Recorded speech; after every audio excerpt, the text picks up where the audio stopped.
Ay, naku, ang lakas naman ng ulan. May bagyo na naman ba?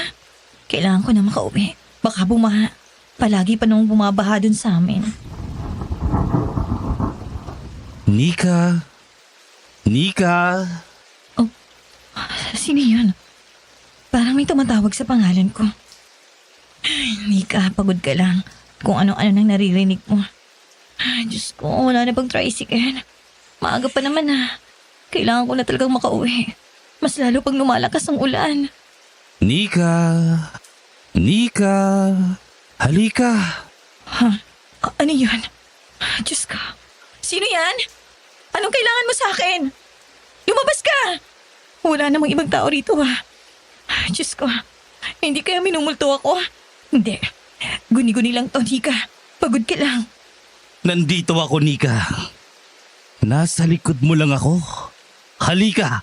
Tingnan mo ko. Tingnan mo ako, Nika. Aswang! Tulong! Tulungan niyo ako! May aswang!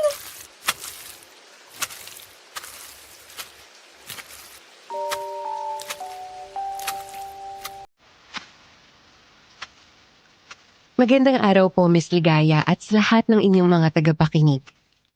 Itago niyo na lamang po ako sa pangalang Nika. 37 anyos at kasalukuyang naninirahan dito sa Camarines Sur. Ang aking karanasan ay nangyari noong taong 2015. 10 taon na ang lumipas ngunit buhay na buhay pa rin ito sa aking alaala. Miss Ligaya, dito ko lamang sa channel niyo na Aswang Confession, isisiwalat na nakaranas ako ng engkwentro sa isang aswang. Nangyari ito nung panahong napilitan akong ibenta ang sarili ko sa isang mayamang lalaki na siyang pinagkakautangan ng malaking halaga ng aking mga magulang. Oo, nagawa kong ibenta ang sarili ko para mabayaran ang utang nila. Para akong isinubo sa apoy. Wala akong ibang pagpipilian kundi ang pumayag. Ang hindi ko alam, inilapit ko na pala ang sarili ko sa panganib. Congratulations! Binabati ka namin, Bunso. Congratulations sa bagong graduate. Proud na proud kami sa iyo, anak. Ang galing mo talaga, anak. Graduate ka na. Masayang-masaya kami ng tatay mo para sa iyo, anak. Wow! Nag-abala pa kayo. Ang dami naman pong handa. Bakit pa kayo gumastos ng malaki? Kahit monay at pansit canton lang, ayos na po yun. Aba, siyempre naman. Hindi kami papayag ng nanay mo na monay at pansit canton lang ang handa namin. Sa pinaka-espesyal na araw mo, anak. Pinag-ipunan talaga namin ito. Para sa graduation mo to, anak.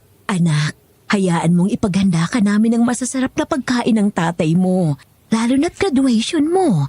Bihira lang itong mangyari at baka hindi na maulit. Gusto lang naming iparamdam sa iyo kung gaano kami kasaya at ka-proud sa iyo. Ito ang simpleng paraan namin ng tatay mo ng pasasalamat sa lahat ng paghihirap mo, anak. Oo nga naman, Bunso. Minsan lang ito. Araw ng pagtatapos mo sa kolehiyo. May diploma ka na. Deserve mong i-celebrate yan. Bakit? Hindi ka ba masaya na pinaghanda ka ni nanay? Hindi naman sa ganun, ate. Ang sa akin lang, gumastos pa sila ng malaki para lang sa maraming pagkain. Mukhang mamahalin pa naman ng mga to. Eh tayo-tayo lang naman ang kain. Eh di magbigay tayo sa mga kapitbahay para hindi masayang. Ayun nga rin ang iniisip ko Magbigay na lang tayo sa mga kapitbahay. Baka hindi natin to maubos. Ay nako, bakit ninyo ipamimigay? Ang mga matitira ay itatabi sa ref para may pagkain tayo bukas. At bakit mo bibigyan ng mga tsismosa nating kapitbahay? Yung mga nagsabi noon na hindi ka makakapagtapos ng kolehiyo, na mabubuntis ka kagad ng maaga, bibigyan mo ng handa. Manigas sila dyan.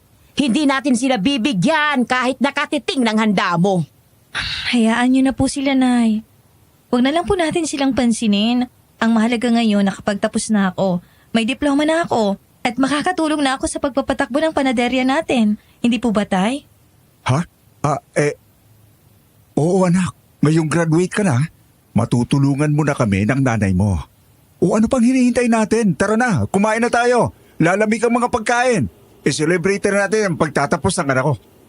Sa wakas, natupad na rin ang pangarap namin ng nanay mo na makagraduate ka. Kung hindi man nagawa ng ate mo, ay at least nagawa mo anak. Ipinagmamalaki. Ng anak natin ang totoo. Hindi natin ito maitatago sa kanya ng matagal. Hindi Marcel, hindi niya ito dapat malaman. Gagawa ako ng paraan. Ako ang bahala rito. Ano kayang tinatago nila sa akin? Para bang may mabigat silang pinoproblema? Anong gagawa ng paraan? Naririnig mo bang sinasabi mo? Saan ka kukuha ng pera? Malaking halaga yun, Lando. Sinabi ko na sa iyo, hindi ba? Gagawa ako ng paraan. Akong bahala sa lahat. Hindi ko na napigilan ang sarili ko. Nilapitan ko sila kahit kinakabahan ako. Kailangan kong malaman kung ano ang pinag-uusapan nila. Nay, Tay, ano pong itinatago niyo sa akin? Anong hindi ko kailangang malaman? Wala anak. Walang problema. Tay, narinig ko pong pag-uusap niyo ni Inay. Kaya wag niyo na pong itago sa akin. Ano ba talagang problema? Sabihin niyo na po sa akin.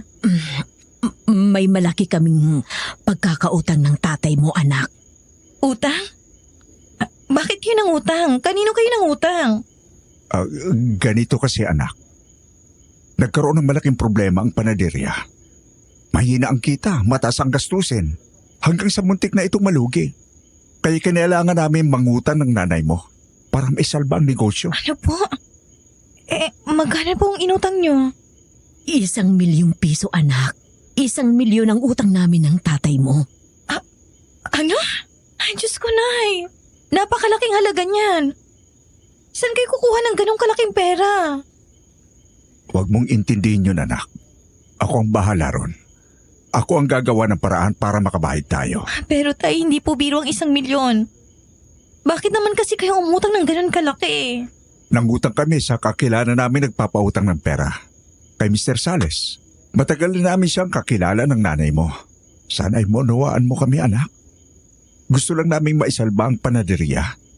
Alam mo namang ito ang kabuhayan natin. Wala na kaming ibang malapitan. Kapag tuluyan nagsara ang panaderya, paano na tayo? Paano na ang pang-araw-araw nating kastusin? Ayaw lang naming umabot sa puntong pati ang pag-aaral mo ay maapektuhan. At alam mo ba, anak? Tumawag si Mr. Salos nung nakaraang linggo.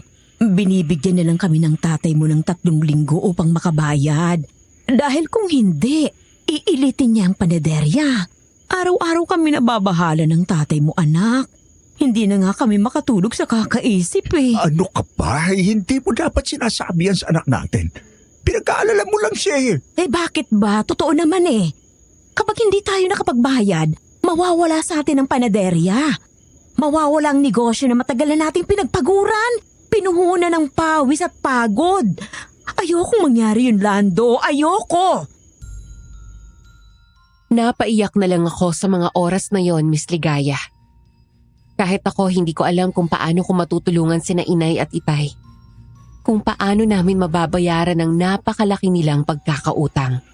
Pero tay, ayos lang naman po sa akin ang maging working student habang nag-aaral. Hindi na po sana kinailangang mangutang ng ganong kalaking halaga. Kaya naman po nating iahon ang negosyo sa sarili nating pagsisikap. Patawarin mo kami anak. Ginawa lang namin yon. Dahil mahal namin ang panaderya at ayaw naming matigil ka sa pag-aaral. Kung ayaw ng ate mo na ipagpatuloy ang pag-aaral niya, kailangan ikaw makapagtapos. Ikaw na lang ang inaasahan namin. Dahil kapag nakapagtapos ka na, maaari mo nang i-manage ang panaderya.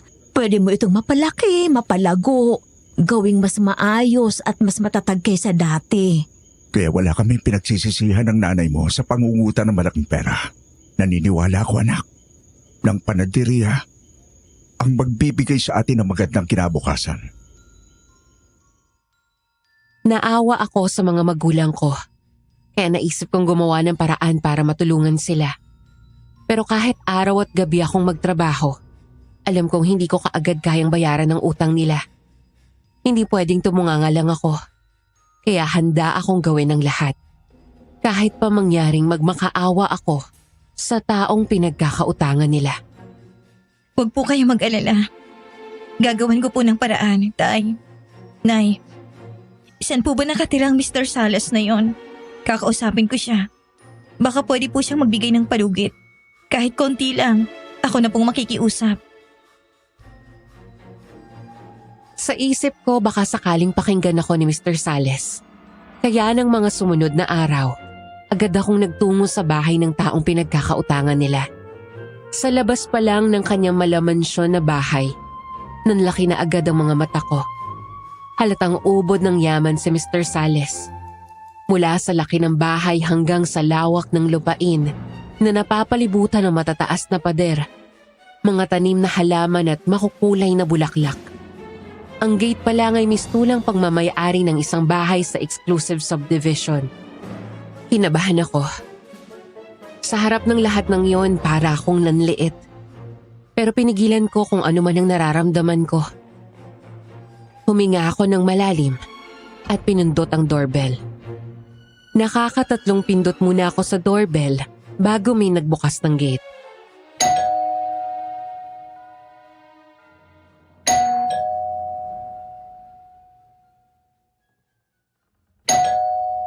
Isang matandang gwardiya ang bumungad sa akin. Nakasimangot siyang nagtanong sa akin. Ano kailangan mo? Magandang araw po. Nariyan po ba si Mr. Rex Sales? Bakit? Sino ka ba? Ako po si Nika De Leon. Anak po ni Nalando at Maricel De Leon. Kilala po ni Mr. Sales ang aking mga magulang. Inaasahan ba niya ang pagdating mo? Hindi po. Nagbaka sakali lang po akong makausap siya.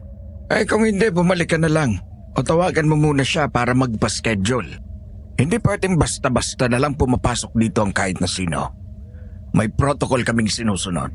Kung gusto mo makausap si Mr. Sales, kailangan mo munang dumaan sa tamang proseso.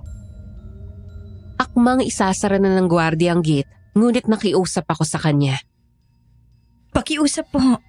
Pakisabi po kay Mr. Sales na kailangan ko po talaga siyang makausap tungkol sa utang ng aking mga magulang. Handa po akong maghintay, kahit sandali lang, kahit ilang minuto lang po. Mahalaga lang po talaga makausap ko siya. Sa sinabi ko, tila naawa ang matandang gwardya. Sinabihan niya akong maghintay dahil may tatawagan daw siya sa telepono. Narinig kong may kausap siya sa kabilang linya. Maya-maya pinatuloy na niya ako sa loob ng bakuran. Hanggang sa makapasok ako sa mismong loob ng mansyon. Ang laki at ang ganda naman itong bahay. Mukhang mayaman talaga may-ari nito. Ni sa panaginip, hindi ko inakalang makakapasok ako sa ganitong klaseng lugar. Para ako nasa ibang mundo. Sinamahan ako ng gwardya sa tapat ng isang pribadong kwarto. Ang sabi niya naroon si Mr. Sales at inaantay ako. Pagkabukas ko ng pinto, mas lalo akong namangha sa loob ng kwarto. Malalaking kwadro na may mga lumang larawan ng nakasabit sa pader at mamahaling muebles na parang binili pa sa ibang bansa. Sa gitna ng kwarto nakaupo ang isang gwapong lalaki na may katangkaran. Matipuno ang pangangatawan. Maputi ang kulay ng kanyang balat at may kulot na buhok. Nakaupo ito sa isang malapad na upuang tila gawa sa nara. Nakatitig siya sa akin na para bang alam na niya kung bakit ako naroon. Sir, siya po yung nabanggit ko sa inyo. Gusto raw po niya kayong makausap. Siya ba yun? Sige. Iwan mo na kami. Bumalik ka na sa trabaho mo. Tumango ang gwardya, tahimik na lumabas ng kwarto. Ilang sandali pa, tumayo mula sa pagkakaupo ang lalaki at humarap sa akin. Gusto mo raw ako makausap? Ikaw bang anak ng mag-asawang may malaking pagkakautang sa akin? Ako nga po. Ako po si Nika De Leon. Anak po ni Nalando at Maricel De Leon. Sila po ang may malaking pagkakautang sa inyo. So, ikaw nga ang bunso nilang anak na kagagraduate lang. Ako si Rex Sales, ang may-ari ng bahay na ito.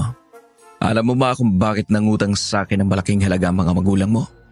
Ginawa nila yon para hindi mawala ang inyong panaderya. Dahil kapag nawala yon, maaaring mahinto ka sa pag-aaral.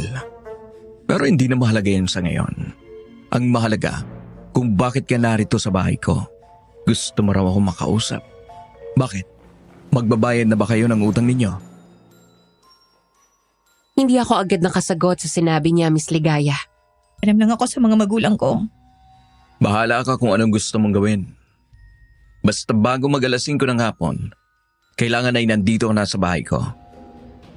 Nagkakaintindihan ba tayo? Naiintindihan ko po.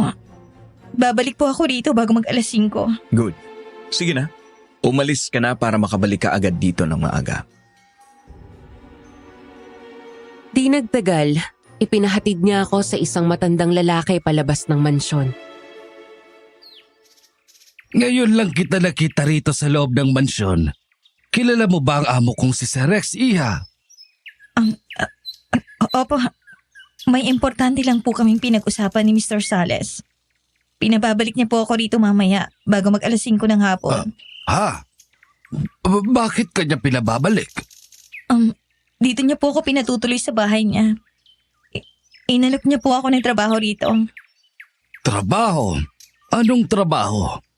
Wala namang sinabi sa akin si Sir Rex na kailangan dito ng bagong trabahador.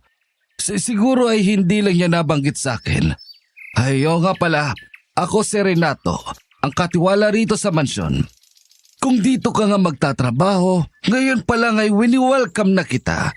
Pero tandaan mo ang bilin sa'yo ni Sarah. Dapat ay nandito ka na bago mag-alas 5 ng hapon. Maigpit si Sir Rex sa oras.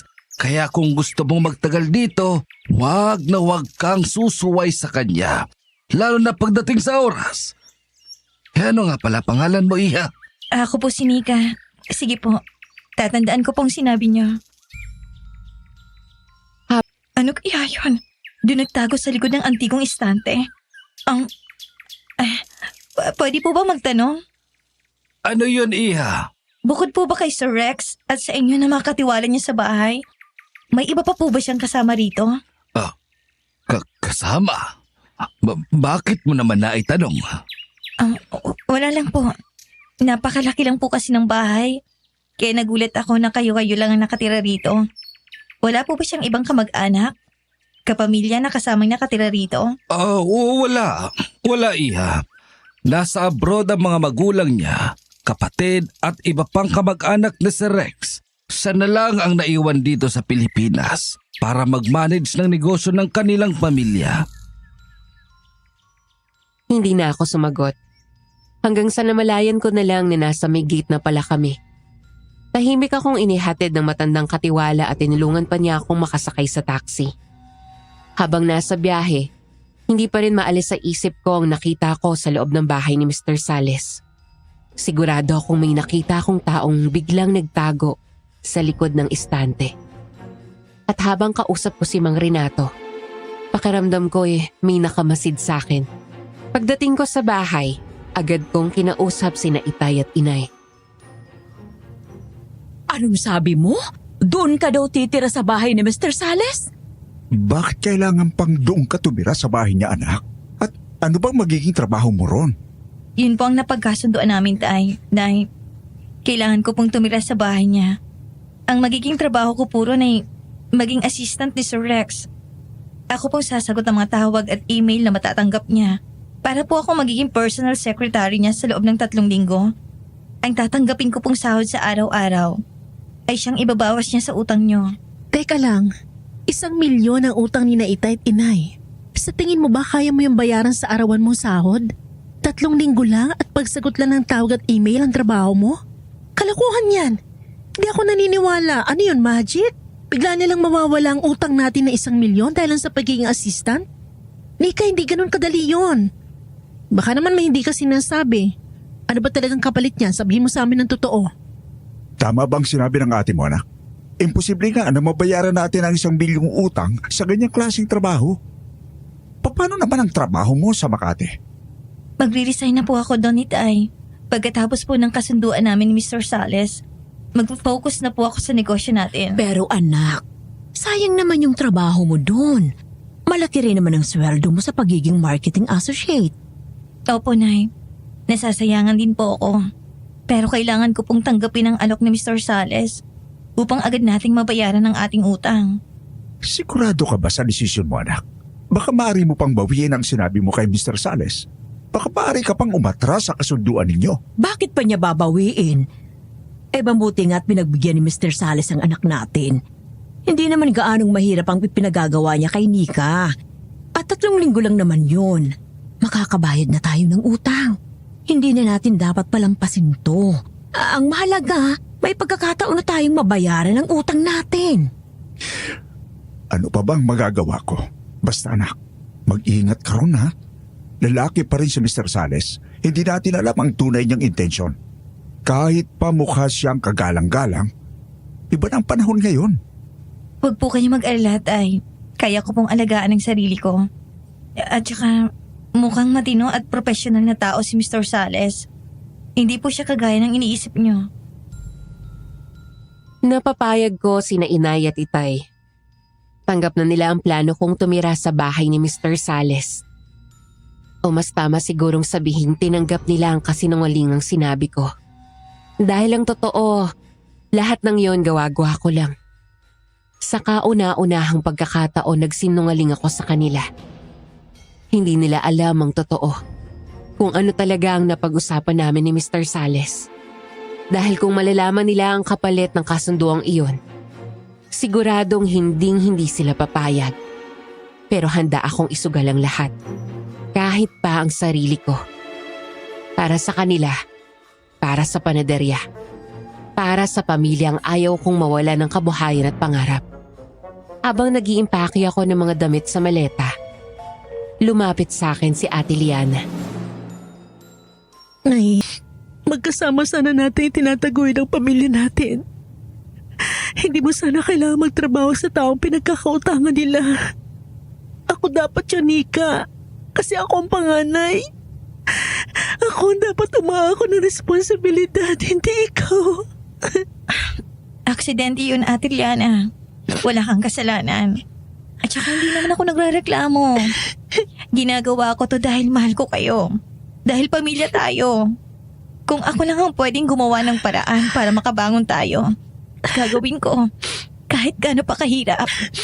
Huwag kang mag-alala. Napag-isipan ko na. Babalik ako sa pag-aaral. Alam kong hindi pa huli ang lahat para sa akin. Gusto ko makabawi sa inyo, Nika. Gusto ko makatulong.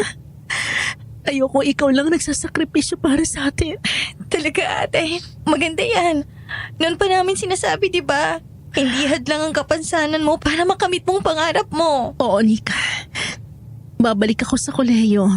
Gusto kitang tulungan. Gusto ko makatulong kina Inay at Itay. Panahon na para gawin ko rin ang parte ko sa pamilyang to. Ipinapangako ko sa inyo. Magtatapos din ako. Ganyan nga, ate. Kaya mo yan. Ikaw pa ba? Mas matalino ka pa nga kaysa sa akin eh. Naniniwala ako, makakapagtapos ka rin.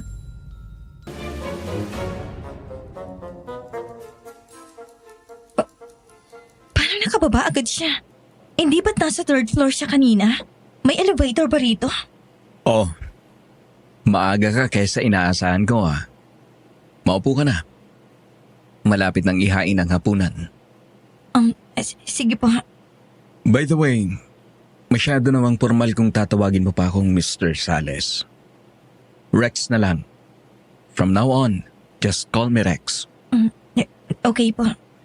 Tanggalin mo na rin ang po. Ang lakas makatanda eh. Hindi naman tayo nagkakalayo ng edad. Sige, Rex. Good. Sige na. Kumain na tayo. Manang Fe, pakidala na rito sa mesa ang hapunan. Maya-maya lumapit sa amin ang isang matandang babae na may dalang tray na may lamang iba't ibang ulam. Isa-isa niya itong inilapag sa lamesa. Eto na po si Rex. Ipinahanda ko talaga ang masasarap na putahe para sa inyong bisita. Salamat po, Manang. Nga pala, siya po si Nika. 3 linggo siyang mananatili rito sa mansyon. Gusto ko, habang nandito siya ay maayos ang lahat. Manang? Nika, siya si Manang Fe.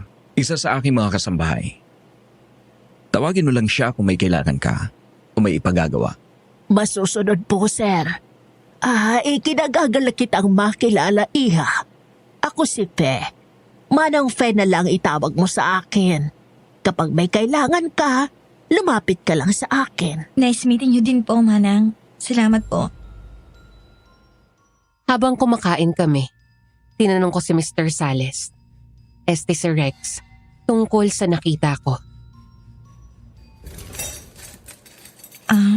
Rex, may itatanong sana ako sa'yo. Sure. Ano yon? May nakita kasi akong lalaking nakatayo at nakadungaw sa bintana ng third floor kanina. Ikaw ba yun? Hindi ko kasi masyadong nakita ang itsura niya dahil malayo. Pero sigurado akong lalaki ang nandun. Lalaking nakadungaw? Mhm. Wala namang ibang tao dito bukod sa akin. Sa mga kasambahay at sa katiwala ko, baka namamalikmata ka lang. Ang mga lalaki lang dito sa bahay ay ako, ang katiwala ko sa Mang Renato, at ang gwardya sa labas. Yung 4 na kasambahay, kasama na si Manang Fe, pawang mga babae na. At tsaka walang tao sa 3rd floor. Isa pa pala, hindi ka pwedeng umakyat doon. Mahigpit kong ipinagbabawal sa lahat ang magpunta ron. Ganun ba? Sino yung nakita kong nakadungaw doon? At saka, bakit bawal pumunta sa 3rd floor ng bahay? Tulad ng sinabi ko, baka namamalikmata ka lang. O baka guni-guni mo lang ang nakita mo. Dahil imposibleng may nakadungaw doon. Wala namang tao ron. Ipinagbabawal kong umakyat ang kahit sino sa palapag na yon dahil may masamang nangyari ron. Doon namatay ang lola ko. At mula nang mamatay siya, kahit kailan ay hindi ko na muling pinuntahan ang bahaging yon ng mansyon. Kaya simula noon, ipinagbawal ko na rin sa mga kasambahay, pati na sa mga katiwala na pumunta sa 3rd floor. Ano ba nangyari sa lola mo? Pagdating sa bagay na yan, ay hindi mo na maaaring malaman pa. May mga pangyayaring mas mabuting hindi na binubuksan muli. Lalo na kung ang kapalit ay kapayapaan. Kaya kung ako sa'yo, kalimutan mo na lang yung nakita mo at huwag ka nang magtanong pa tungkol sa 3rd floor. Naiintindihan mo? Okay, sige. Naiintindihan ko. Rex, may nanlilisik na mata sa labas. May mata! Ano? Anong matang sinasabi mo? Nasaan? May narinig kasi akong kaluskos sa labas ng pinto kanina. Tapos nang silipin ko sa peephole, may nakita akong nanlilisik na mata. Pulang-pula yun. Parang mata ng aswang. Anong kalokohan, Tunika?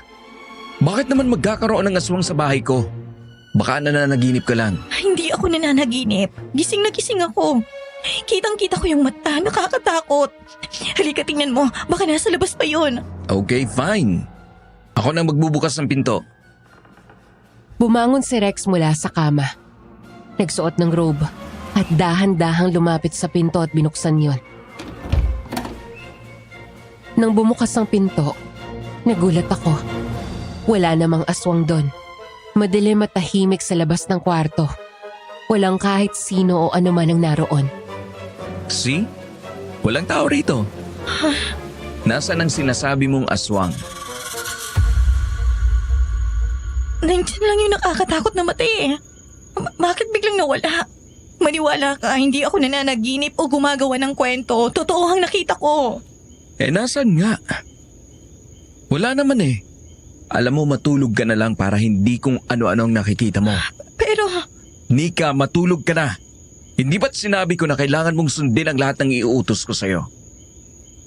Pwes, matulog ka na at kalimutan mong nakita mo. Walang Naku, Miss Nika. Pagagalitan ako ni Sir Rex kapag naalaman niyang hinahayaan kitang maghugas ng pinggan. huwag ka mag-alala, Manang. Hindi namin niya tayo makikita. Mukhang abala siya sa ginagawa niya sa kwarto niya. Manang, totoo po bang bihira talagang lumabas si Rex ng bahay? Ang sabi niya kasi sa akin, dito lang daw siya nagtatrabaho at madalang lumabas. Totoo naman ang sinabi sa iyo ni Sir, Miss Nika. Bihira talaga siyang lumabas ng mansyon. Sa kwarto niya ginagawa ang mga trabahong dapat sana'y sa opisina ng kumpanya niya ginagawa. Pero mula nang may nangyari rito, hindi na niya maiwan ang mansyon. Yun po bang tungkol sa pagkamatay ng lola niya, Mana? Ano? Pagkamatay ng lola niya? Ay, Manang Pe. Dapat siguro ay hindi mo hinahayaan na gumawa rito sa kusina si Ma'am Nika. Bisita siya ni Sir Rex. Hindi dapat siya rito. Ay, Ma'am Nika, mabuti pa po ay lumabas na tayo rito sa kusina. Hayaan na po natin si Manang Pe ang mag-asikaso rito. Baka po kasi mapagalitan kami ni Sir Rex kapag nakita niyang gumagawa kayo ng mga gawaing bahay. Mag-relax na lang po kayo. Ay kung gusto niyo, maaari kayong manood ng movies. Marami pong VHS si Sir Rex sa entertainment room ng mansyon, kaya malilibang po kayo. Hindi ko sinabi sa kanya na nakarating ako sa 3rd floor at nabuksan ko ang bakal na pintong yon. Nakita ko lang naman yung hagdan dyan habang papunta ako rito sa entertainment room para manood sana ng VHS. May narinig kasi akong kalabog mula sa itaas kaya nagulat ako. Hindi ba sabi mo, walang ibang tao ron? Natakot ako, baka may kung anong nakapasok. Ganun ba? Sige, ako nakaakyat mamaya para tingnan. Pumasok ka na at manood sa loob. Papasabi ko kay Manang Fe na dalan ka na makakain at maiinom. Hindi na, nawala na ako ng gana. Papasok na lang siguro ako sa kwarto. Magpapahinga na lang ako. Mabuti pa nga, pumunta ka na muna sa kwarto ko at magpahinga ka ron. Doon na lang ako sa library magtatrabaho. Ipapatawag na lang kita kay Manang Fe kapag oras na ng pananghalian. Pagpasok ko sa kwarto, hindi pa rin maalis ang kaba sa dibdib ko. Hindi ako pwedeng magkamali. Ang mga matang nakita ko sa 3rd floor sa palagay ko ay sa aswang yun. Nakapasok na ang aswang sa mansyon ni Rex. Ay, Diyos ko. Nasa 3 palapag ang aswang. Nasundan niya nga ako rito. Anong gagawin ko? Maya-maya, pumasok sa kwarto si Manang Fe. May dala itong isang tasa ng tsaa. Dinalhan kita ng mainit na tsaa, Miss Nika. Inumin mo muna yan. Mabisa yan bilang pampakalma. Sinabi sa akin ni Sir Rex na may narinig ka raw na ingay sa 3rd floor. Opo, Manang Fe. Natakot po ako. Sabi kasi ni Rex, wala raw ibang tao sa itaas. Pero may narinig akong malakas na kalampag ton. Ay, baka naman may mga dagalang sa itaas. Batagal na kasing hindi nalilinis ang 3rd floor dahil pinagbawalan kaming umakyat doon ni Sir Rex. Mabuti pa inumin mo na tong tsaa, Iha. Huwag mo nang intindihin yon. Si Sir Rex na ang bahala doon. Kaya isang araw,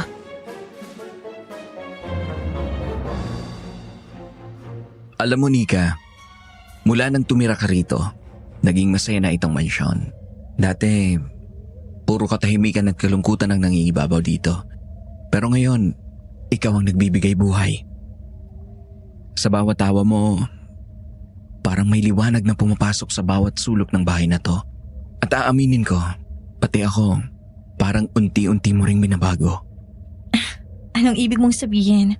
Ikaw kasi napakaseryoso mo. Kaya naging malungkot at boring itong bahay mo.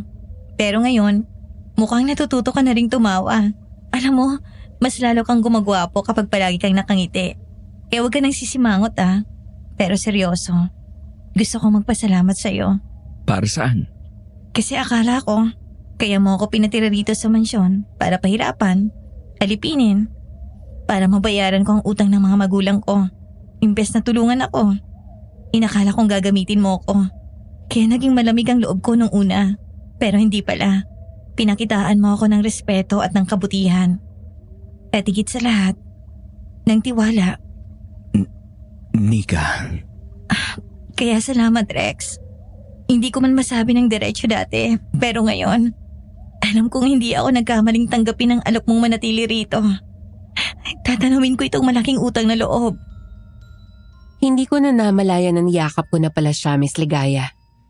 At huli na nang mapagtanto kong niyayakap na rin niya ako pabalik. Naku, sorry. Pasensya na. Nadala lang ako ng emosyon ko. Hindi ko sinasadya. Wala kang dapat ipag-sorry, Nika.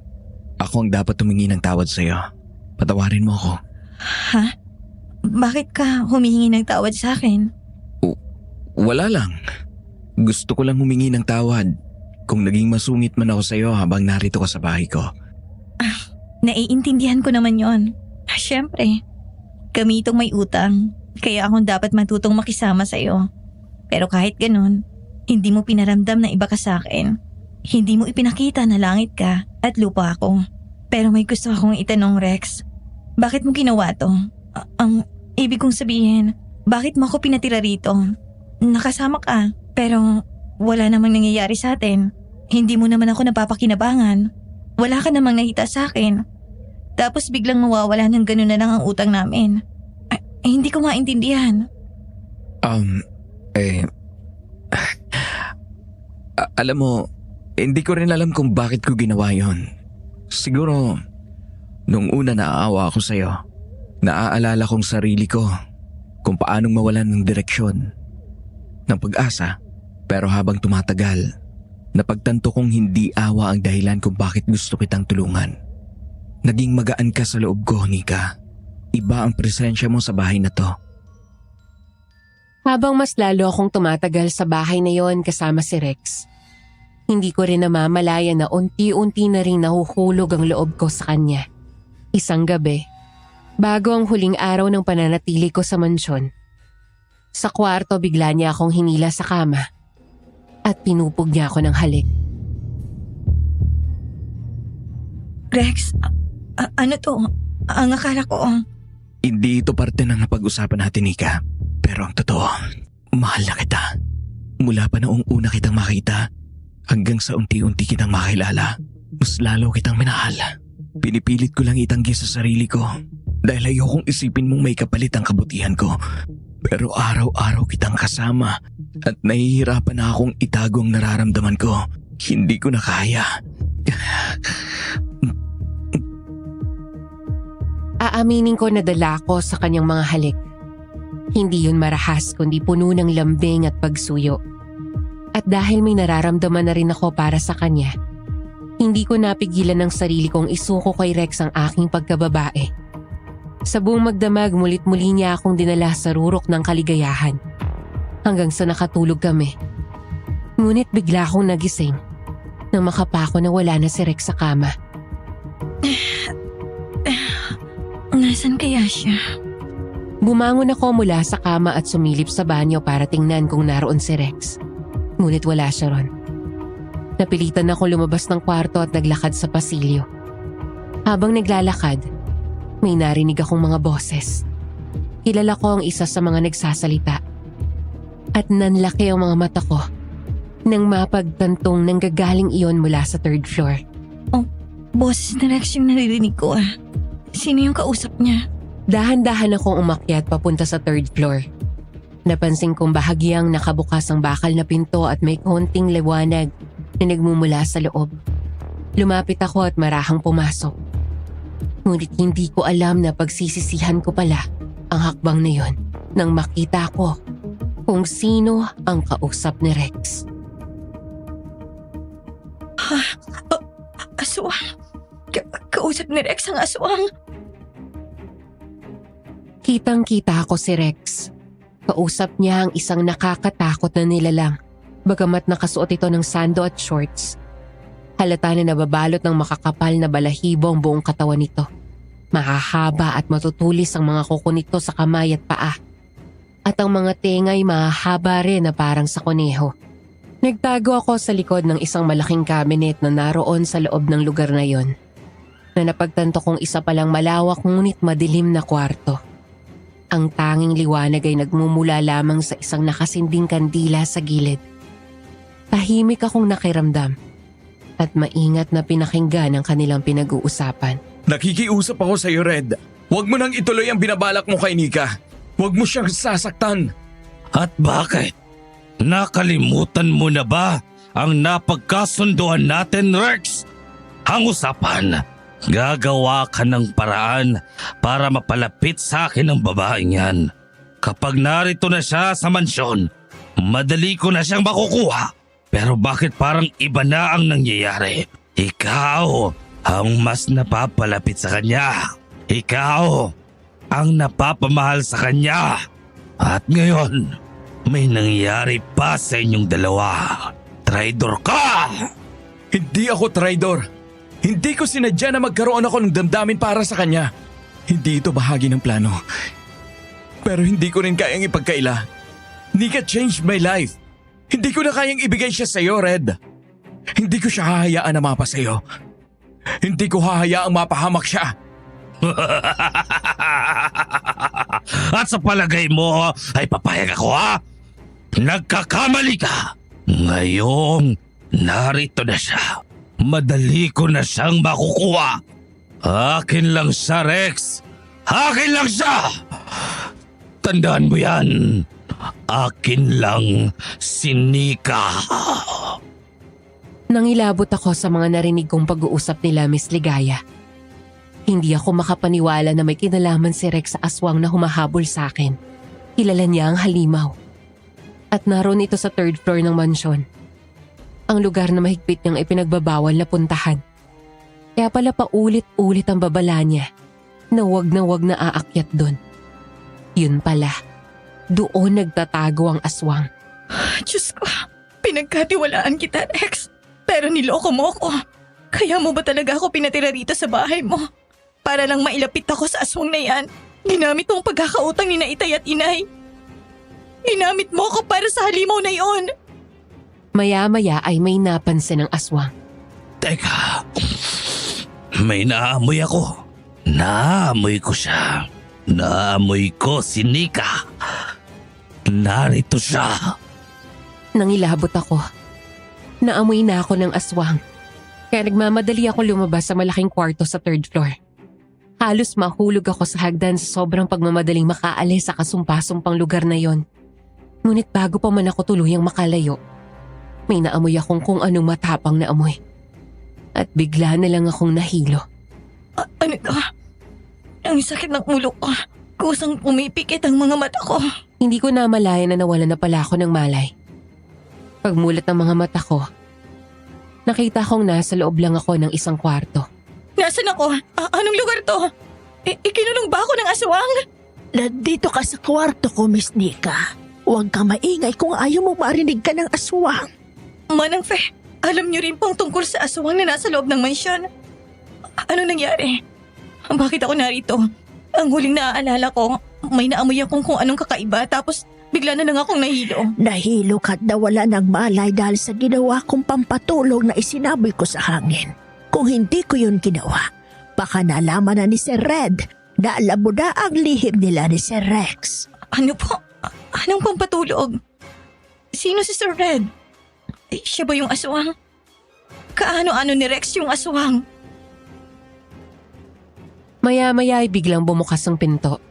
Biglang pumasok si Rex sa loob ng kwarto ni Manang Fe.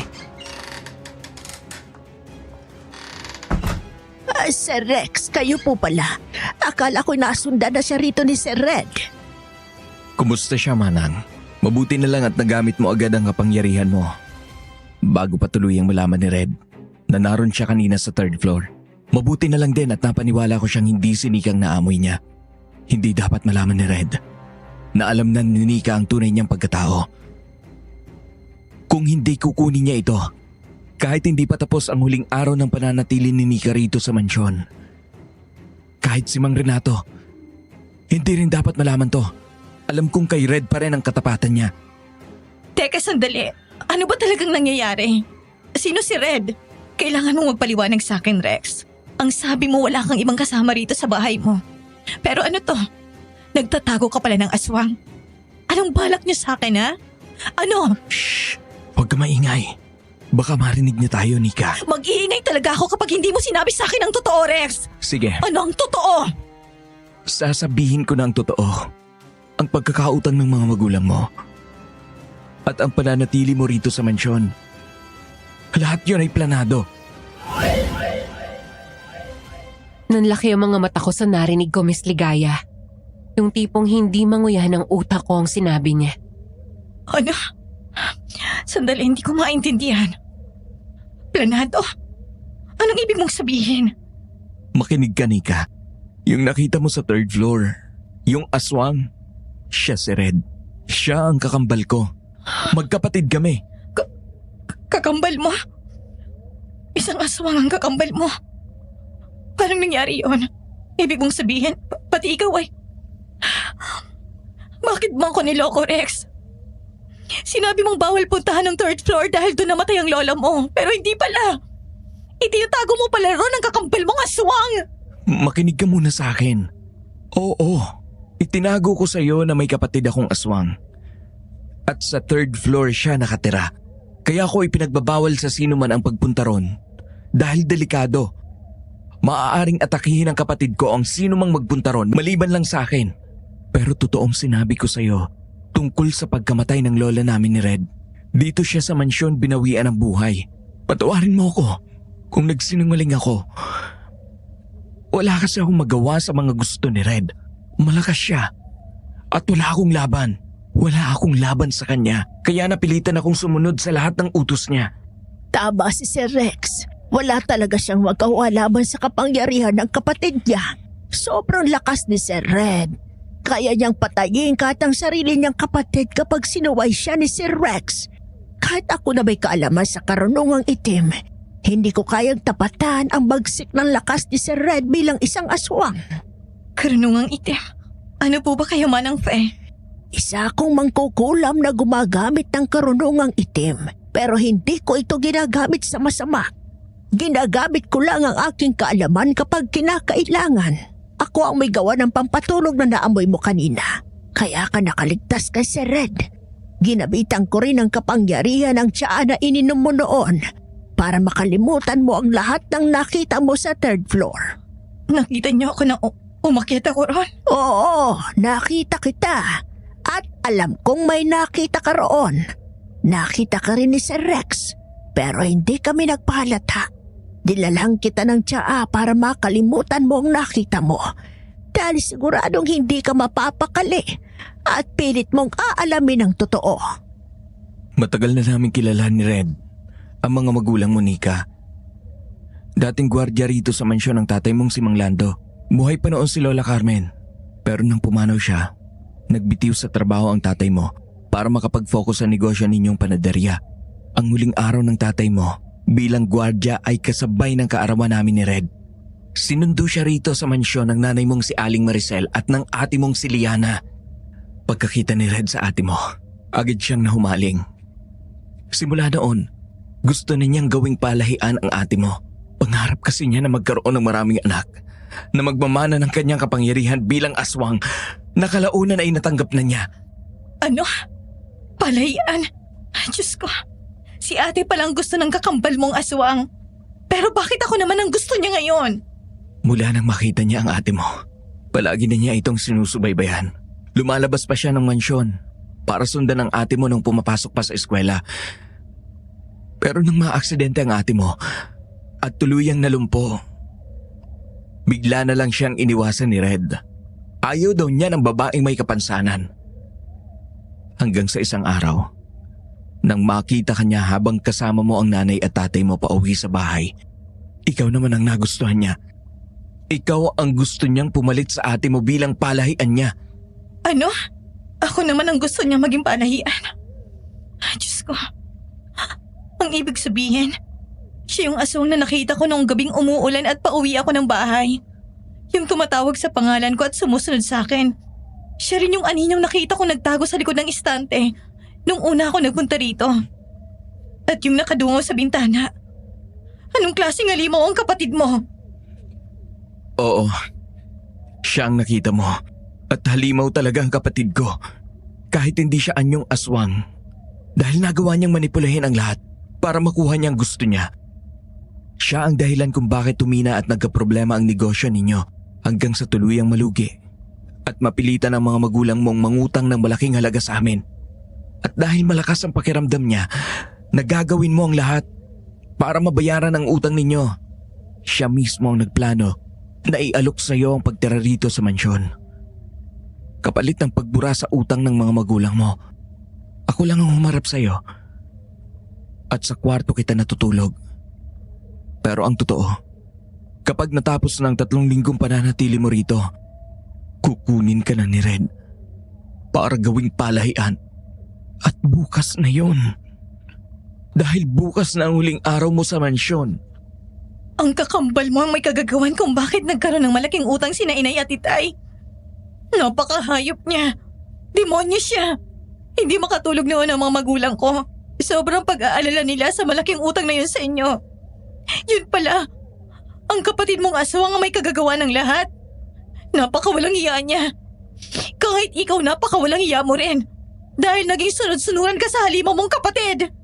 Ako nang humihingi ng tawad para sa lahat ng kasalanang ginawa ng kapatid ko. Sa totoo lang, mula pa sa simula, hindi na ako sang-ayon sa lahat ng balak niya. Pero wala akong magawa. Wala akong lakas ng loob para kalabanin ang sarili kong kapatid. Ang totoo, hindi naman talaga siya isinilang na aswang. Isinumpa lang siya ng dati niyang kasintahan na niloko niya. Hindi niya alam na may lahi palang mangkukulam ang babae at bilang gante, isinumpa siya nito maging aswang, ang masaklap. Kahit si Manang Fe ay walang nagawa sa sumpa, hindi niya kayang baliin ang sumpang iginawad ng makapangyarihang mangkukulam na yon.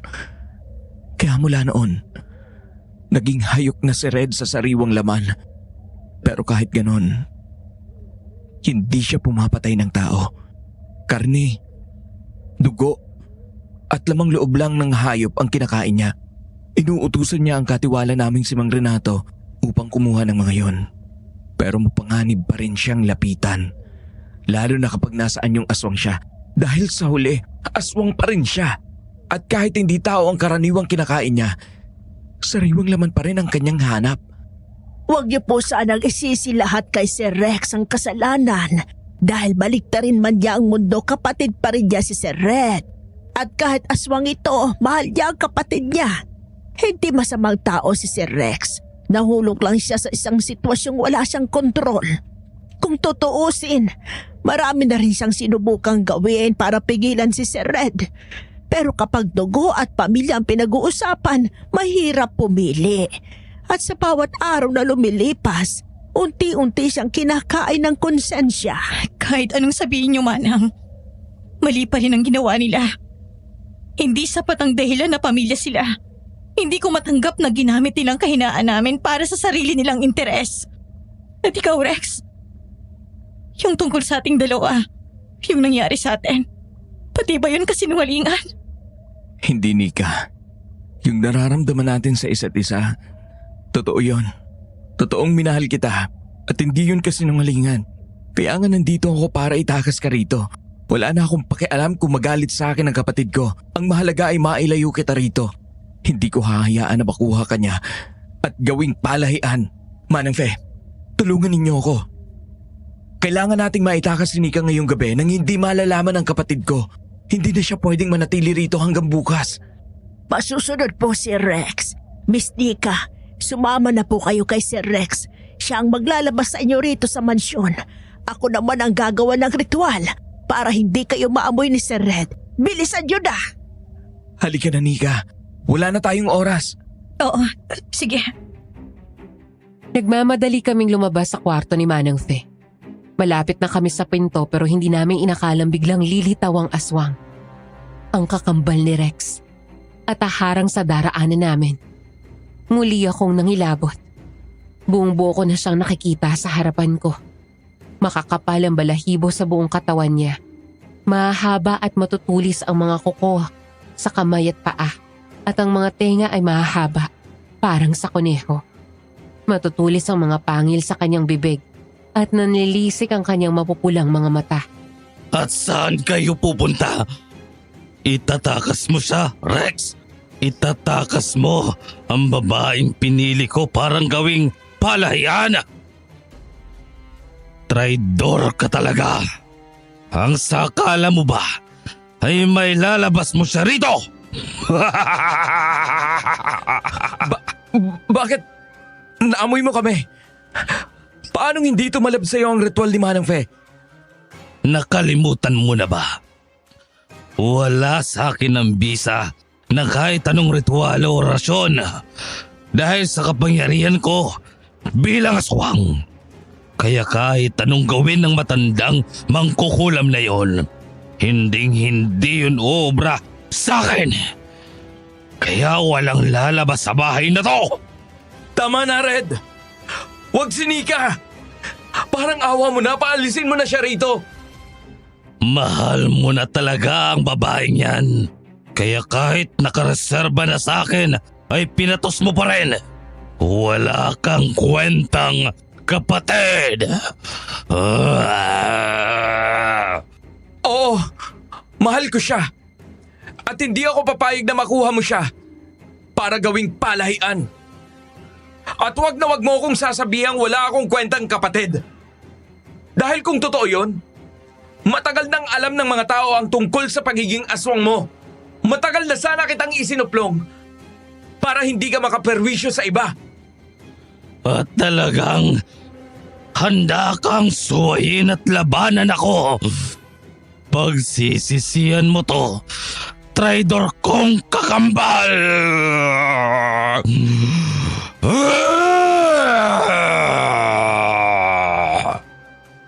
Mabilis na sinunggaban ng aswang ang kanyang kakambal. Sinakal niya si Rex gamit ang kamay niyang may matutulis na mga kuko. Sa sobrang lakas ng aswang, napabagsak niya si Rex sa sahig at agad niyang kinubabawan. Tigilan mo yan! Magkapatid kayo! Huwag mong saktan ang kakambal mo! Ngunit hindi ako pinakinggan ng aswang at patuloy ito sa pagsakal kay Rex.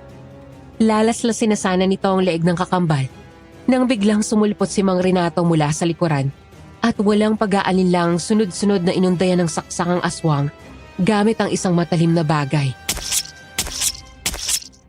Mamatay ka, aswang! Ito na ang gabi ng aking paniningil!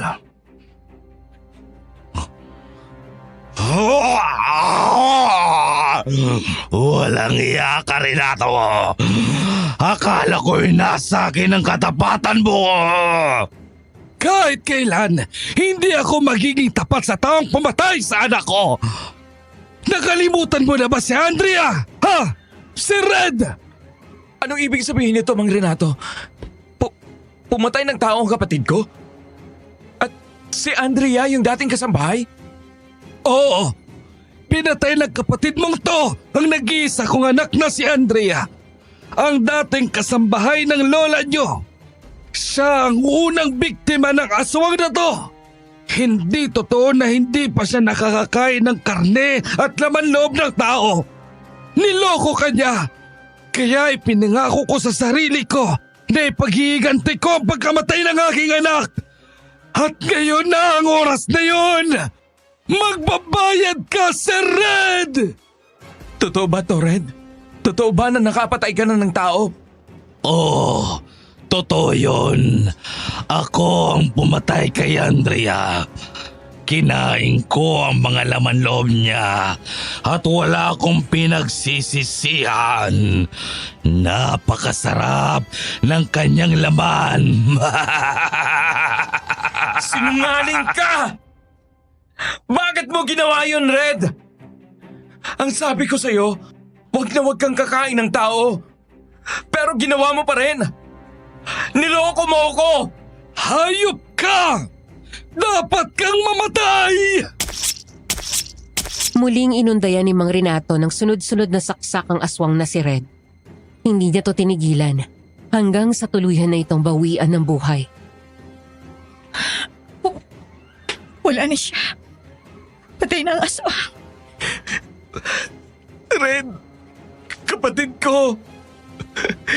Kahit isa kang aswang, mahal pa rin kita. Siguro ito na talagang nararapat para hindi ka na makagawa pa ng kasalanan. Sir Red! Mukhang hindi gumanang! Diyos ko! Sir Red! Anong nangyari? Wala na siya, Manang Fe. Kailanman, hindi na siya mahihirapan sa pagiging aswang. Wala nang kapatid ko. Tatanggapin ko po ang kahit na anong parusa, Sir Rex, sa pagpatay ko sa inyong kapatid. Pero kahit kailan, hindi ko ito pagsisisihan. Naiintindihan ko po kayo, Mang Renato. Binigyan niyo lang ng hustisya ang nangyari sa anak ninyo. Ako na po ang humihingi ng tawad sa ginawa sa kanya ng kapatid ko.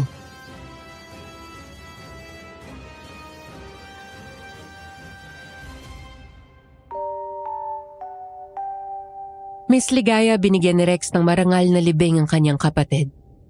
Pagkatapos ng lahat ng nangyari, nilisan niya ang mansyon at lumipat ng tirahan.